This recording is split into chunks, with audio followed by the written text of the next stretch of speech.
What do you actually do at work? Not your job title, not your LinkedIn bio. What do you actually create? Because for a growing number of people, that question is getting surprisingly difficult to answer.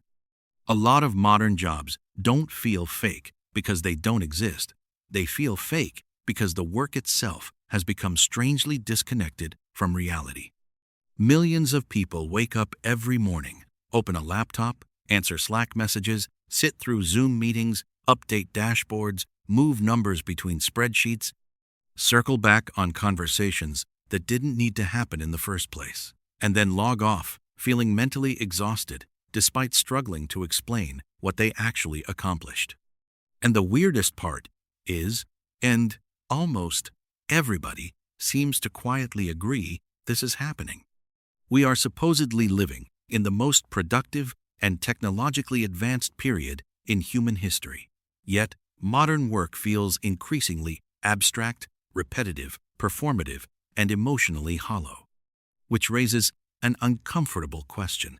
What exactly happened to work? Because jobs didn't always feel like this.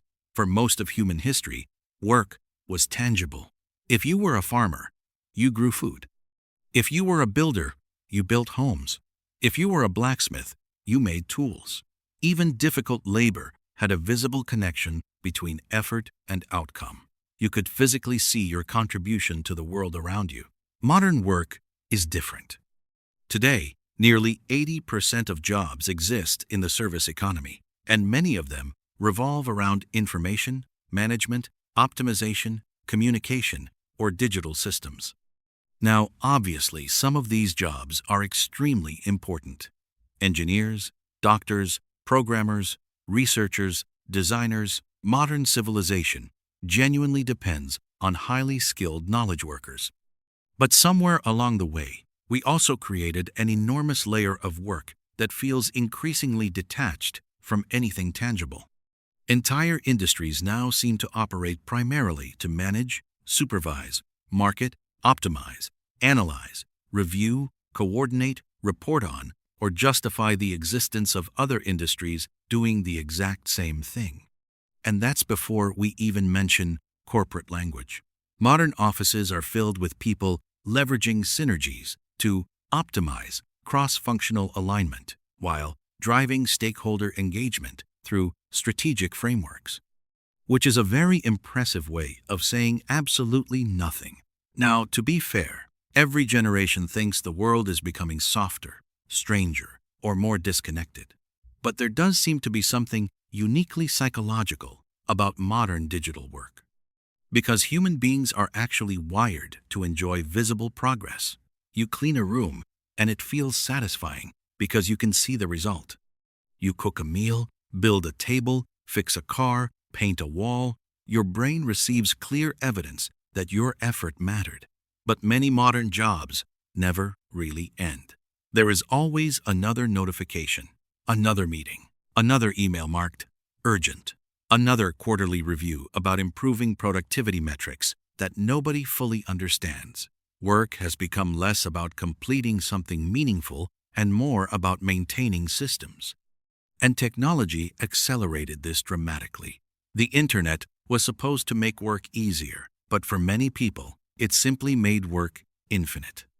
Before smartphones and remote work culture, there were physical limits to employment. You went to work, then you left work.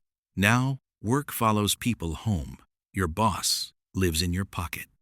Slack notifications, emails, Teams messages, performance trackers, productivity software.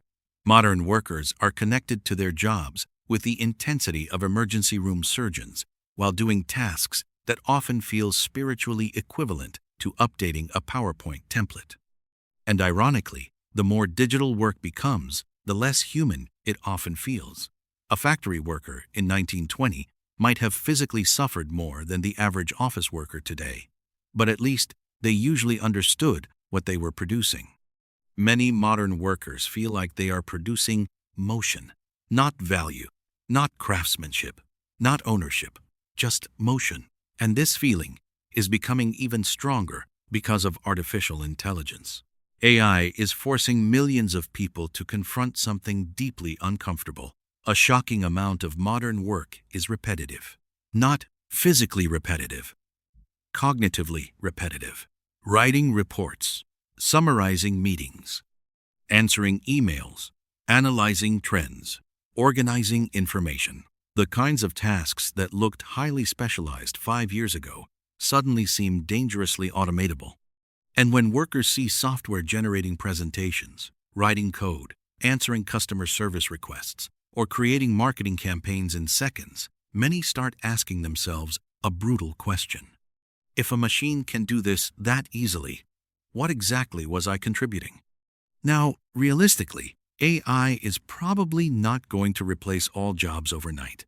Despite what tech CEOs trying to impress investors might say, these systems still make mistakes constantly. But AI doesn't need to replace everybody to fundamentally change how people think about work. Because even the perception that your role could be automated changes your psychological relationship with your job. It becomes harder to feel pride in work that increasingly feels temporary, replaceable, or artificial. And maybe that's the real issue. The problem isn't just that modern jobs feel pointless. It's that many people no longer feel connected to the outcome of their labor. Humans want meaning. Humans want progress. Humans want contribution. People can tolerate difficult work surprisingly well when it feels purposeful. Raising children is hard. Building a business is hard. Studying medicine is hard. But meaningful struggle feels fundamentally different from endless corporate abstraction. And that abstraction is everywhere now. A growing percentage of society feels trapped inside systems that nobody fully understands, maintaining processes that nobody really believes in, to afford lifestyles that increasingly feel out of reach anyway. Which might explain why so many workers today fantasize about things like farming, woodworking, baking, gardening, or opening tiny coffee shops, despite knowing those jobs are often harder and less profitable. At least they feel real. And maybe the strangest part of all of this is that modern economies have never been more advanced. We have artificial intelligence, instant communication, infinite entertainment, and enough computing power in our pockets to outperform NASA during the moon landing. Yet despite all of this progress, millions of people quietly sit at their desks, wondering whether anything they do actually matters. Maybe the future of work won't just be defined by automation. Maybe it will be defined by people searching for something modern work increasingly struggles to provide.